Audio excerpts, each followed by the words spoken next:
কি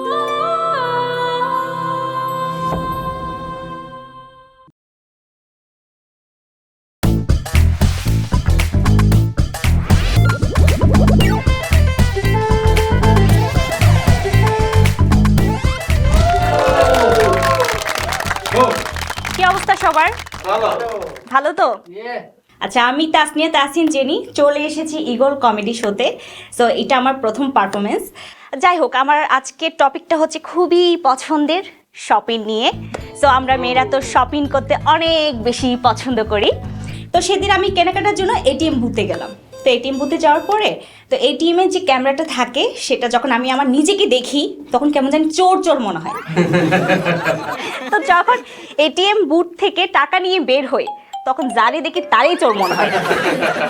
কি যে একটা অবস্থা। আচ্ছা যাই হোক, ঈদে আর পূজাতে অনেক তো পণ্য ছাড় দেয়, রাইট?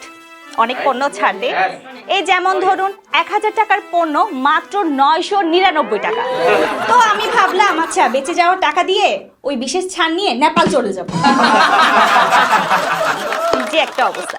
আচ্ছা যাই হোক, আমার কিন্তু ভাই বয়ফ্রেন্ড আছে, আগে থেকে বলে রাখতেছি। তো সেদিন হচ্ছে বয়ফ্রেন্ডের সাথে দেখা করতে যাব।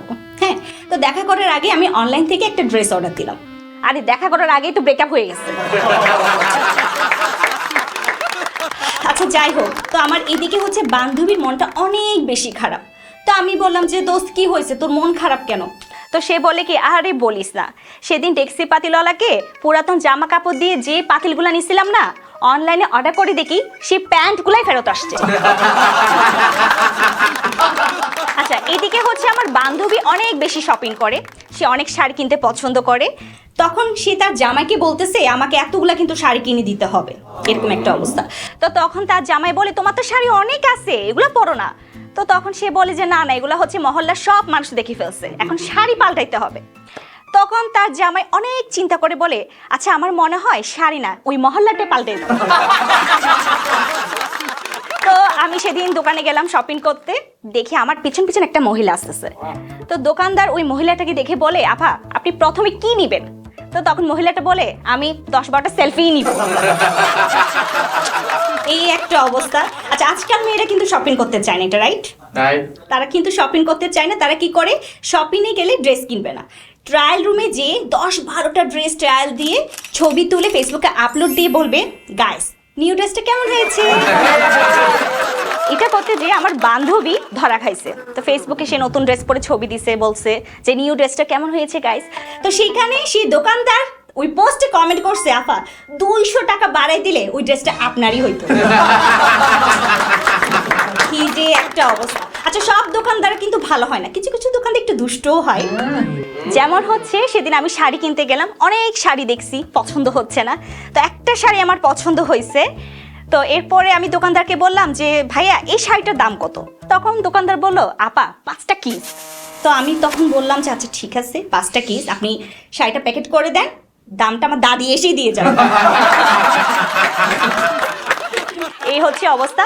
তো আমি হচ্ছে শপিং করতে অনেক বেশি পছন্দ করি। তো সেদিন হচ্ছে আমি কামিজ কিনতে গেলাম শপে। তো তখন অনেক কামিজ দেখলাম, পছন্দ হচ্ছে না, একটা কামিজ আমার পছন্দ হয়ে গেল। তো আমি দোকানদারকে বললাম আচ্ছা ভাইয়া এই চুমকিওয়ালা কামিজটা প্রাইস কত?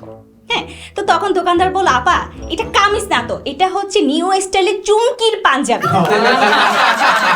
কি একটা অবস্থা, কামিজকে পাঞ্জাবি বানাই দিল, এরকম একটা অবস্থা।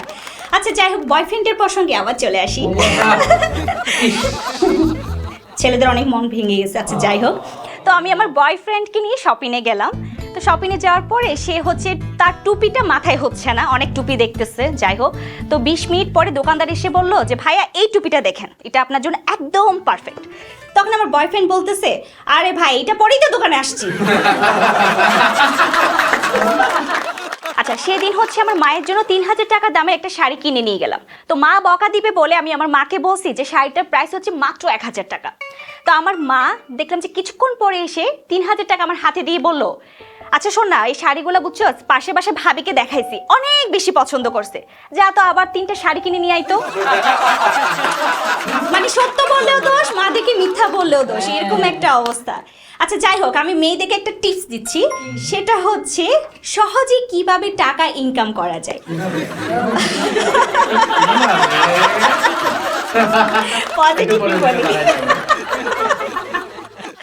আচ্ছা, সহজে কিভাবে টাকা ইনকাম করা যায় সেটা হচ্ছে কি, পাত্রপক্ষ যখন দেখতে আসে তখন মেয়েদের হাতে তো টাকা দিয়ে যায়, রাইট? তো সেদিন হচ্ছে গত সপ্তাহে আমাকে পাত্রপক্ষ দেখতে আসছে, 3000 টাকা দিয়ে গেছে। যাই হোক, মনে হয় পছন্দ হয়েছে আমাকে। তো এরপরে আমি আমার বাবাকে যেয়ে বললাম যে বাবা, তুমি আরো পাত্রপক্ষ নিয়ে আসার ব্যবস্থা করো, 6000 টাকা হলে আমি একটা ড্রেসই কিনতে পারবো। সো বয়ফ্রেন্ড নিয়ে গল্প আরেকবার নেক্সট টাইম বলবো। আজকে এই পর্যন্তই। সবাই ভালো থাকবেন, সুস্থ থাকবেন। আমি তাসনিয়া তাসনিম জেরি।